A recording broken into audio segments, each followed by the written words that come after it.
Audio Jungle.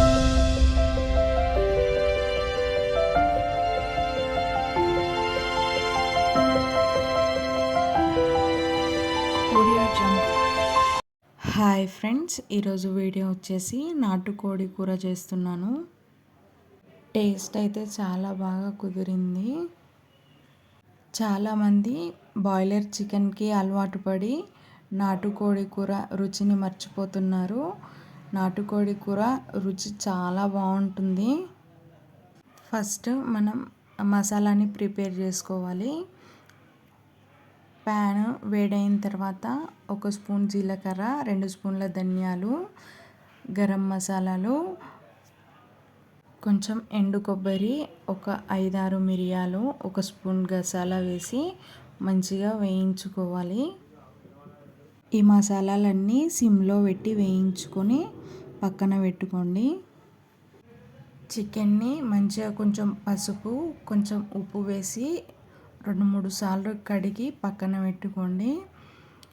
ఈ చికెన్ని కుక్కర్లోనే వేసుకోవాలి, ఎందుకంటే తొందరగా ఉడకదు కాబట్టి. ఆయిల్ వేడైన తర్వాత మనం సన్నగా తరుక్కున్న ఆనియన్స్ని అందులో వేసుకోవాలి. ఆనియన్స్ని వీలైనంత సన్నగా తరుక్కోండి. ఆనియన్స్ వేగిన తర్వాత 1 స్పూను ఉప్పు, అలాగే 1 స్పూను అల్లం వెల్లుల్లి పేస్ట్ వేసి పచ్చివాసన పోయేంత వరకు మగ్గించుకోండి.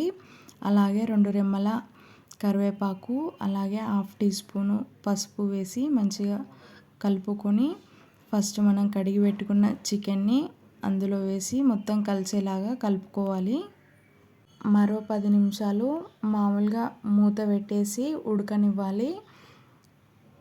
అది ఉడికిన తర్వాత మనం ఫస్ట్ పట్టి పెట్టుకున్న మసాలా పౌడర్ని అందులో వేసుకోవాలి. అలాగే మన టేస్ట్కి సరిపడా కారం కూడా వేసుకొని మొత్తం ఆ మసాలా కారం ముక్కలకు పట్టేలాగా మంచిగా కలుపుకోవాలండి.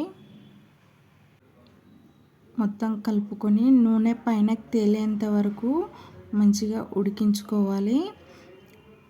కొంచెం పుదీనా వేసి మంచిగా కలుపుకొని తగినన్ని వేడి నీళ్ళు పోసి కలుపుకొని కుక్కర్ మూత పెట్టేసి ఒక 5-6 విజిల్లు రానివ్వాలి.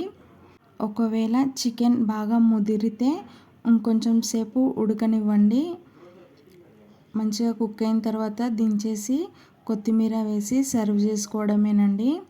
టేస్ట్ అయితే చాలా బాగుంది. ఒకసారి మీరు కూడా ట్రై చేయండి. ఈ వీడియో కనుక నచ్చినట్లయితే లైక్ చేయండి, సబ్స్క్రైబ్ చేయండి, షేర్ చేయండి.